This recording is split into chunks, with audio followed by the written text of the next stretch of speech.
Okay, what up, Yung6ix? We meet again. Yes, I like your chain. Thank you, thank you.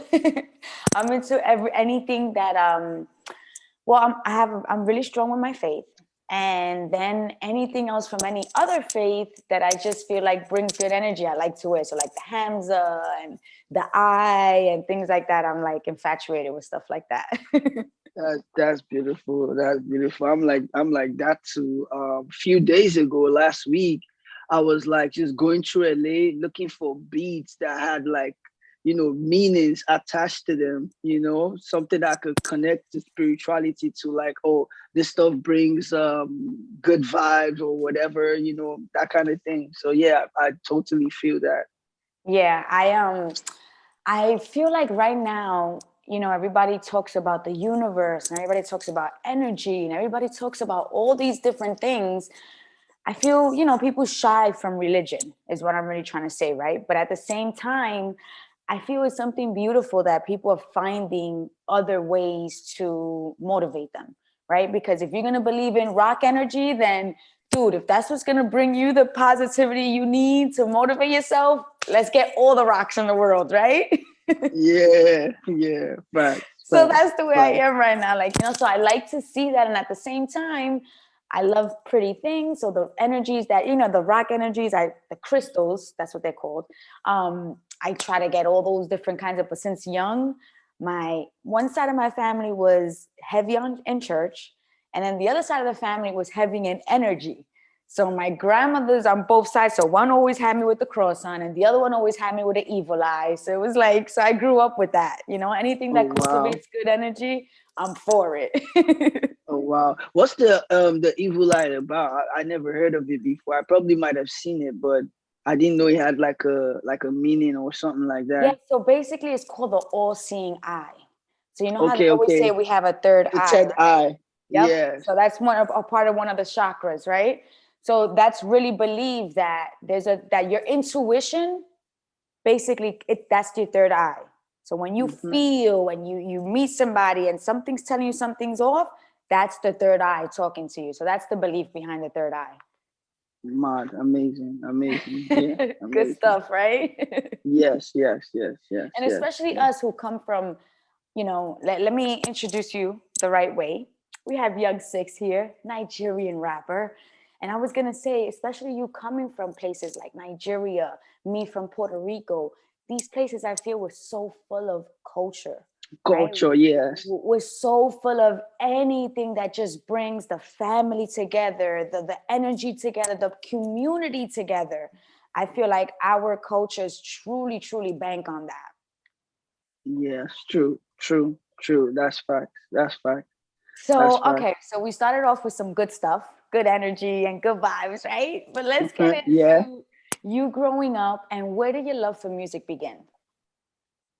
Um, Damn, this is a very interesting story, knowing that this interview is for this is 50.com. That's So right. yeah, I started listening to music at an early age, but I actually started making music when the 50 Cent album came out, Get Rich or Die Trying, you Look at know. that. Yeah, so that's when like I 50 Cent was the first like rapper that I loved passionately, like, oh, this is my favorite rapper in the world, and like I listened to all this stuff. I had a poster of 50 Cent in my room when I was younger.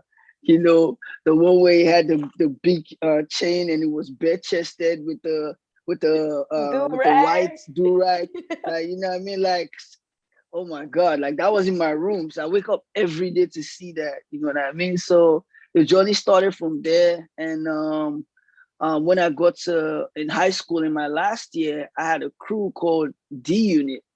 And we all What? know where the name we all know where the name came from. We all know where the name came from. So D Unit, we started performing at press events in high school, but then we didn't have our own records, right? So we would perform like This Is How We Do, PIMP, because it was a crew. So you needed a record with like multiple artists, to make the stuff look cool. Yeah. So, that's where it started. And the year before the last year, I think we recorded our first song, and that's I remember using my lesson fee and saving lots of money to make sure that I could pay my part of the studio session, because we all contributed for that first studio session. And from that moment on, after recording the song, I love the feeling, being in front of the mic, being in the booths, them mixing. I just wanted to, keep doing that. And because I had so much records written, and I couldn't afford to like pay for lots of sessions, that just grew my hunger more, knowing that I needed to do something else to, get my dreams going. And fortunately for me, I had my first official performance to perform my own song in the last year in high school. And from that moment, after I stepped off that stage, I just wanted to get on the next stage, because it was like I'm very sure it's the same feeling uh people feel when they take drugs or something that makes them high. Like it's the highest level of happiness, Natural like high, yes. the highest level of joy, and like you just feel, I don't know, man. It was just magical, and then that's how it started, for me, Man, I love to hear that, because it just goes to show, we spoke about music being almost like a language, right? That even though Mhm, we're from different parts of the world, we understand each other when it comes to music. We could vibe to the same music. We could dance together and enjoy our time in the club. And we don't even have to speak the same language, but we mhm, can have that good time. So to hear mhm. you say, growing up and wanting to, starting your own little group called D Unit, that someplace in Nigeria, how 50 Cent traveled all the way over there, his music, and Yeah, people like you and artists like you who were just coming up, or kids like when you were a kid, feel that I want to be this, I want to live this, I want to.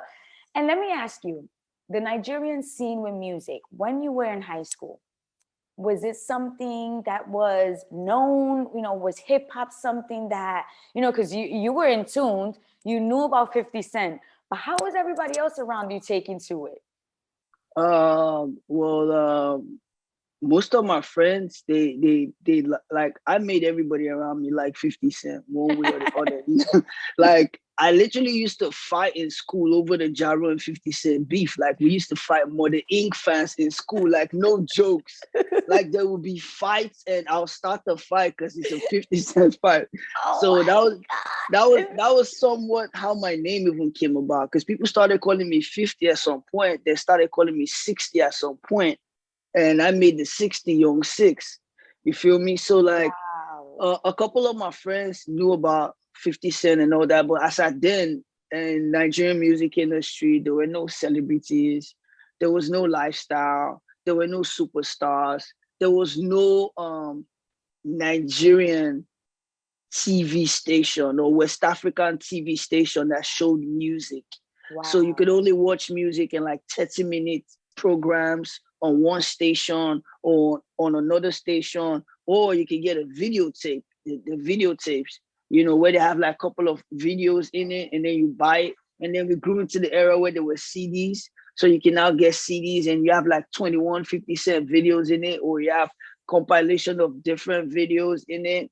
Then you had the 360 mixtape that had the Jaro and Ashanti record that was trending. And then you have the 50 Cent record that was trending. Then you have the Fat Joe record that was trending, all of them inside. So that was how we got music and consumed music. And because I was in the southern part of Nigeria, we consumed a lot of, content from the West, because that was what was cool to us.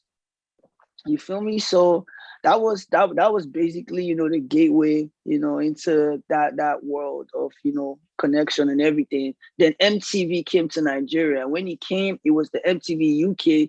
Then they switched it up to the MTV US. So we started watching TRL, in Yes. Nigeria. And that was really, well, I watched the 50 Cent interview there, and that was it for me. After the interview, I loved him. I'm like, yo, like, this is the guy. You know what I mean?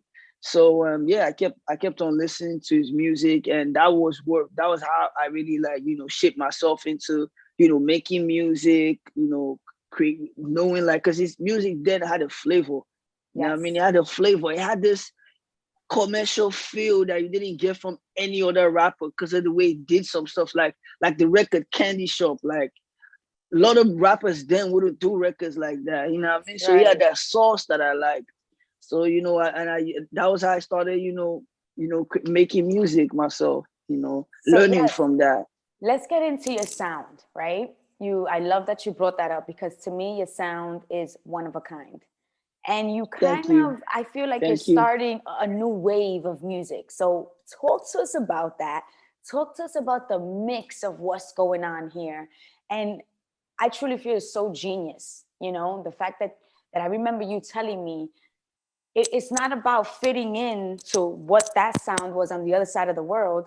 It was about taking that sound and mixing it to a sound that we know here on this side of the world to combine and to create our own sound. So talk to us about that. Oh, okay. So the name of the genre of music I make right now is called trap room, right? And it's basically a fusion of trap music and Afrobeat music, which is my culture. So me growing up in southern parts of Nigeria, like I said earlier, I was influenced by rap music, and as time went on, rap became like trap. Evidently, the evolution of rap is trap music now. You feel me? So like, um, I grew up at some point when I was getting professional with my career. I was making more of trap music. You feel me? So along the line, I became a superstar in Nigeria. Somewhere along the line, and I had to stop making Afrobeat music because in the market there, they needed a hit. It wasn't about the talent, how good you are rapping or whatever. Like when the labels put you on, all they care about is hits. So that was the point I started learning about my culture, my cultural music and all that. Because now I moved from the South to the West because the industry is in the West. It's like moving from, let's say, like Alabama to New York, where Yes. you have the industry and everybody running in or whatever. So you can be the coolest kid in Alabama and everybody loves you there. But in the real market where everybody that makes it is in, you need to be able to step up to a certain level and standard of music. It's not just about how good you are rapping anymore, your influences. So that was when I started learning about my culture. Fortunately for me, my first single ever released, official single, was featuring Whiskey, Yes. and it became a hit record. So the pressure became like times two because now you have a hit record to follow up on, and one of the biggest pressures that come with new artists is that state of mind of you're trying to defeat. The first thing is after getting a hit record, you want to defeat that mentality of you're not a one hit wonder.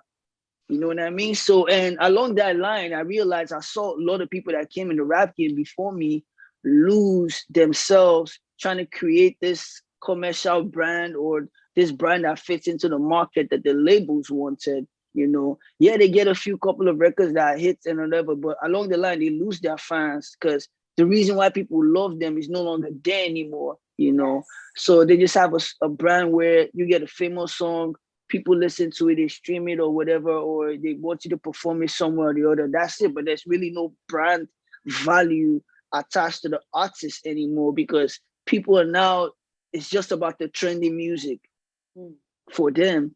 You know what I mean? So I saw that as a thing that was affecting the hip hop culture in Nigeria. And also because hip hop was not, Nigerians didn't see hip hop and West Africans didn't see hip hop as their own, right?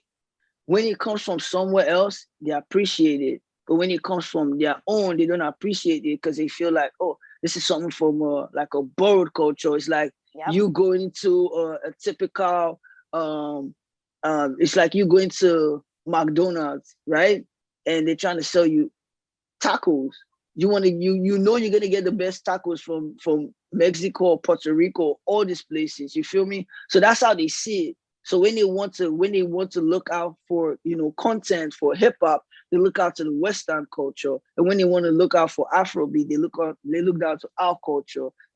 But now you have hip hop talent who have become superstars for making Afrobeat hit records who can't stay to the original, to their true self because they have to fit into this culture. And somewhere along the line, I was just even being myself. I didn't know all this. I realized this at some point in an interview when somebody asked me like, how come in the whole of Nigeria for like the last decade nobody could make trap music and be an A-list artist, be a relevant A-list artist for about for the last decade. And I only at that point in time I'd only been in the industry for like 5 years or so, you know what I mean? So that was the point I started looking back to like, figure out like what got me this far. Cause me in my head, I was just focused on, making sure the next record is right, making sure the next project is right, doing the tours, doing the events. I was in the life of growing, so I wasn't seeing myself grow. So when they hit me with that question, I had to go back and like do some homework, like create a blueprint for what it is I was doing. And I realized that it was the Western influence in my music that made me stand out from everybody else because it was original. It was original. It was like that was part of my talent to be able to, make music on this level. You feel me? So I realized that one way for people to be able to accept this without looking at it from a biased angle or judging it from, oh, this is this or this is that, is creating a culture that everybody who's a creative can be comfortable with. So that's how I came up with the idea of trap fro. So an American artist could wake up today and make a smash record like a Davido or like a Yung6ix, and it's Afro beat, and everybody will be comfortable listening to it, not thinking, oh, it's biting off a culture or it's borrowing somebody's sound or whatever. No, he just wants to be creatively free. There's nothing new under the sun, like they say. We're all really just reinventing things that already existed. Trap came from hip hop. You know what I mean? Hip hop came from some other sounds that were existing before that the DJs caught into. You know what I mean? And all these things started from literally playing sounds. In the caveman days. So like we're all just trying to make us the future better by creating these things. So when I created the genre, I wanted to use it as not just for myself, but also use it as a form of creating a solution to a problem I saw in West Africa, and the rest of the world with people trying to tap into, other genres or, what they're listening to. You feel me? So yeah, that's how Trap Fro came about. And when I was about to release the first introduction to Trap Fro project, it was like one of the most difficult times. I actually had to reach out to Fela, and his management. Then like I just wanted to know like what it was they went through. And I reached out to his manager. I was blessed enough, to speak with him on the phone, and he was telling me how they actually were in California. And funny enough, I was in California at that same time, telling me the challenges they went through creating Afro beat, because when they started doing Afro beat, jazz was the trending sound. Jazz was the musical sound that everybody was used to, that everybody loved. That was the only thing they wanted to listen to. So when they came out with it, people would be like, when they come on stage sometimes, he was trying to explain to me how funny they look, but now Afrobeat is one of the biggest sounds in the world. Oh my God, yes. So just hearing that, just like, oh, I'm not crazy. I'm actually doing the right thing. I'm supposed to face these challenges. So that inspired me to put out the project. And we were targeting 10 million streams, by the end of the year, because I'm an independent artist. So I own my own label and everything is out of pocket for me and what I could produce. So based on what I put into the project, we're targeting 10 million streams in like 6 months. And we put it out in June, to hit the 10 million streams in 6 months. And we're planning to hit 1 million streams in by the end of the month, on all stations. And we released this project, and in less than 24 hours, we already hit 1 million streams. We were trending on Apple Music. Spotify released their most streamed albums for the week, and we were number 5, the only independent artist album that was on the platform with the highest streaming numbers, and we were number 5. So like those things were like huge milestones for us, knowing that we had created something that was a solution and people were buying into it. So that's how Trap Fro came about, and I'm still pushing the narrative. And aside from it being music, I also want to push a different type of culture and a different type of lifestyle to the genre.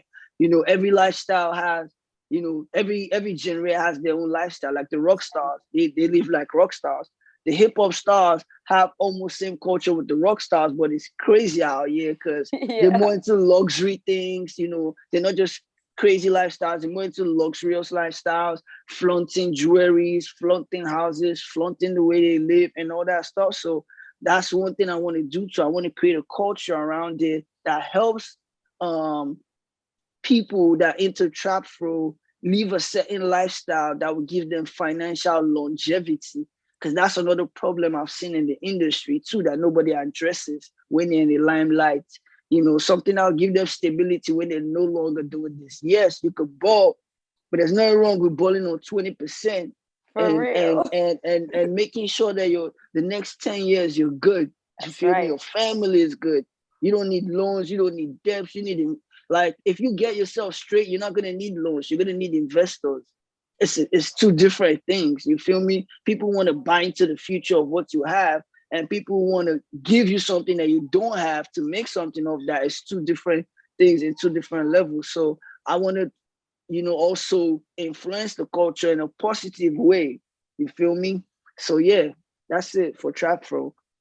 Man, yo, beautifully, beautifully said. And I must say, you said so many different points there from being a one-hit wonder. Some artists are okay. Some artists just want that one hit that they can live off of for the rest of their life. You thought past that. You trying to find a solution. That's the key word there, solution for cultures to mix, for cultures to be okay, for one side and another side to actually come together. You were looking for what's going to unify these sounds, what's going to unify the fact that we love, two worlds that need to be together. And that genuine love for culture and for, that's such a way of entrepreneur way of thinking. It was truly, truly genius. And I think that's why you are where you are, and you hit the millions before the 6 month mark. Yeah, thank you. I appreciate that. That's a beautiful story in the way that's all mapped out. I remember the first time we spoke, I was mind blown after our interview.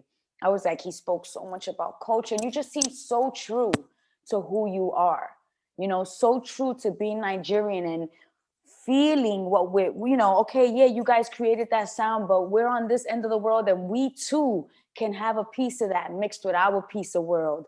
And what you said right there too, to create that culture where, okay, we have the rock stars who dress like this, we have the hip hop stars who do this, and now we have our people from Nigeria, from another side of the world, who also have their way of culture and their way of being and their lifestyle. We're going to take to that too, and that's going to be a new wave.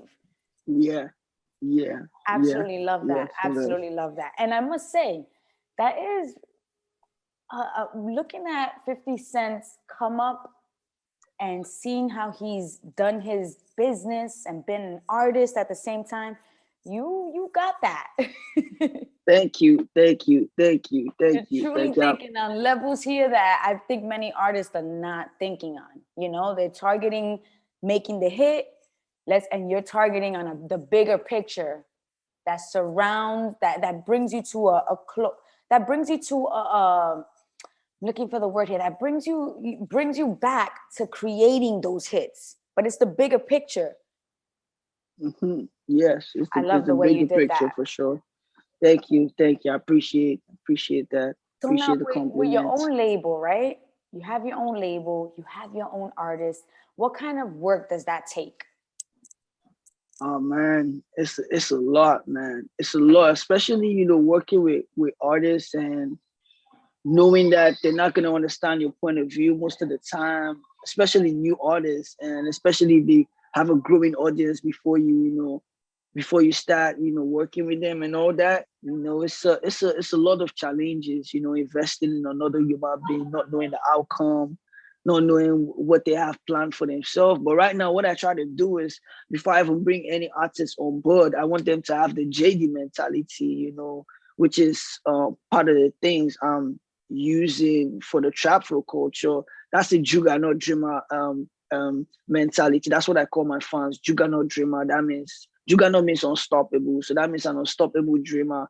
So it's basically these things I know for myself is I want them to have the same TED insight I have about where I'm going, where I want to be is the same insight I want them to have, on success, how to manage their success, how to manage the process of going up, So that's the process I'm in right now for the new artists I'm working with.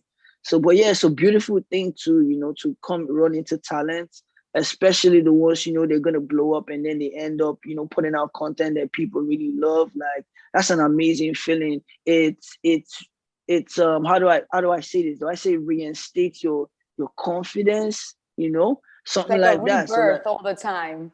yeah, it's like, oh, so I could be right about this too. That's Yep. brilliant. That's dope. So, and the first artist I ever signed, his first project we did together was a success. And that really, it really got my confidence up there, knowing that I could be writing about myself and be writing about something else too. Cause that was a new journey for me, putting somebody else on, not knowing what was gonna, happen. But yeah. Man, so now you have a billionaire mentality. Yes, I do. I'm not gonna lie. I have billionaire ambitions, and it's You because of really these do. guys I look up to. 50 Cent, Jay-Z, those guys. Like, it's because of those guys, honestly. Because the more you keep growing, the more you see that where you like when somebody motivates you, you're like, oh, I want to be at this level because I feel like if I'm at this level, my life will be okay. You know what I mean? And you're working towards that level. You see this guy doing something else that's so like, oh my God, how do I get there? And then the more life and the laws of attraction, attracts you to those same points. You start seeing Right. your own reality and what is real for you, what's realistic for you to achieve, and you start setting your goals based on that. So yeah. I love that. I was telling my students the other day that even from the negative, we learn, right? Even from a negative person who we don't want to be around, or that's already building a standard in us. We know we don't like the energy. We know we don't want to be that. We know we don't want to be around that, and we take from that. So everything around us it's a learning process, and that Yeah. breakdown of you talking about manifesting and, even in negative moments, we can manifest. And I tell people that even in those negative moments, yeah, we could bank on positivity, but sometimes reality is not that. Mm-hmm. Sometimes we want the bigger picture and we want to follow the 50 cents and the Jay-Z's, but at the same time, it's the ones that get to where those don't get to those standards teach us what they did that was wrong, that we're not going to follow, to then revert us to the bigger to the bigger picture. Mm-hmm. Mm-hmm. Mm-hmm. All Right. right. You remember when Drake said it takes two negatives to get the better picture? That's That's right. a perfect explanation for what you just said.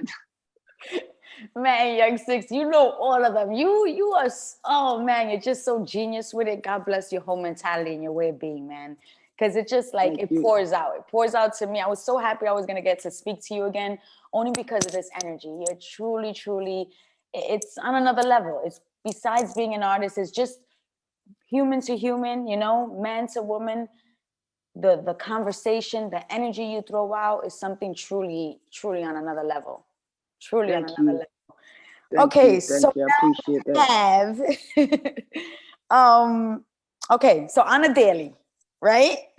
The new single. Loving this new single.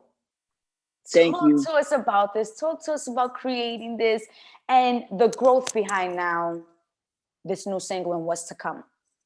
Okay. So I made the record. I initially made the hook a couple of years ago. I remember I just came back from Malaysia and I went to Abuja to shoot a project and be there for a while. Abuja is a very beautiful place in Nigeria. It's calmer than Lagos. Lagos is more like New York. If you don't leave your house before 8, you're gonna be in traffic till 4 p.m. Oh So no. so when I want to like maybe if I have an album going on and I want to complete the album, I go to Abuja. It's quiet there. You can open your windows and hear the birds. That kind of place. So I was there, and that's why I started creating the song. And I reproduced the beats a couple of times, and after a while, I think I was finally comfortable with it. I recorded my first verse in Jersey, and I recorded my second verse in California, which is where I met 24 hours, and we happened to be staying in the same building. Myself, him, and this artist called Made in Tokyo. I don't know if you know Made in Tokyo. He had this Uber song. Yes. Yeah, yeah. So yeah, we all stayed in the same building. I met 24 and then in the elevator one day, and me and 24 just vibed. You know what I mean? So he invited me over to his house. I played him the record, and he loved it. And I'm like, okay, let's get it. The album wasn't even out there. The introduction out to Trap album out there, and I wasn't, and I was gonna put that record in it, but when the album got ready, I was like, I felt like that record needed more attention. The version with 24 hours, it needed more attention. It needed more work. It needed more structure to put it out because it was my first official collaboration with an international artist, like an American artist. You know what I mean? So we put out the album, and after putting out the album, a couple of months later, I hit up 24. We shot the video for this record, and we've had the video for probably like 6 months now before we released the video. So we literally built a team around it, put it out, and it's crazy right now. It's one of the Crazy. last week Audio Mac just put out their stats, and it's one of the top 20 streamed songs from Africa released this year, Ooh, which is amazing. huge. Shout out to my team.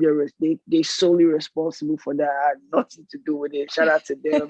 And currently, the record is my most streamed song on Audiomack ever. Wow. Yeah, and it's a month and some days old, a month and some weeks old, actually. So yeah, I'm just grateful and shout out to people like you and everybody else that have been supporting and getting the word out there that this is good music. So yeah.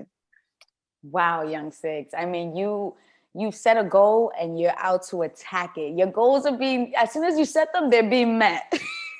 Oh, no, not really as soon, but it takes time sometimes. But Sounds like we it. go at it. We go at it. We try our best. We go at it. We go at it. We go at it. We go at it. So yeah, that's it. Oh, I Phone love it. daily. Absolutely. And I can't wait to hear what's to come. Okay. Can you give us a secret on that? Can you give us some insight? Oh man, God, I don't. I don't want to procrastinate or jinx anything, but there's a lot of people I'm talking with, and there's a lot of people I'm gonna be working with. There's a lot of people I'm working with as well. Hopefully, I get to release some of the songs. You know our artists be. We record 1,000 songs and release five, and Yep. put 10 in the album for you guys. So, like, yeah, there's like recently. I was blessed to be in the studio with the game recently. That was a dream come Nice. true. Being a diehard fan of G Unit, it made me a diehard fan of the game. Lloyd Banks, Young Buck, Tony Yayo, Oliver. Then, like, what I mean, like, I was a real G Unit fan. So that was a dream come true moment for me. You know, we ended up working while he was working on the last album he released. I shared a studio session with him and other amazing producers. Wyclef produced a couple of records for me too. Ooh. One of them just made the list of songs that are supposed to be released. Hopefully we get to release that one when it's time. Um, Slim Jim from Ray Shremon. We were working on something as well too. I hope that gets to be released. Myself and Sway Lee, we've been talking on Instagram. I know it's only a matter of time before we get in the studio. Same with Polo G, and yeah, a lot of other things in the locker, man. But I don't want to jinx anything, man. I just really hope that some of these records come out because I really want to work with some of these artists. You know what I mean? So yeah. Man, Yung6ix, blessings, blessings to you and everything you're doing. You're a true mogul. I see you doing many different things. I can't wait till we have Nigeria TV tapping into our TV here in the States because I see you working that out. I see you working that out. It's possible. Anything is possible. I believe anything is possible. That's right. That's right. And the way you put things into place and the way you work out there and the way you're really seeing it all with culture behind you, I see so much for you. So Thank much you. for you. Thank And I'm you. so excited. So, Thank you. I mean, from me, Jacina Love, this is 50. I mean, I can't wait for them to hear this and to hear this, because this is something that was truly classic. For you to, your whole vision to start you up in Nigeria with 50 Cent to where you're at now, manifesting on this interview, man, blessings, blessings, blessings, Yung6ix. Thank you. Thank you. I appreciate, man. Shout out to you guys too, man. 6 week. Yes, always. We'll see you soon. This is not next time you come to New York, we gotta pull up on you. So let me know.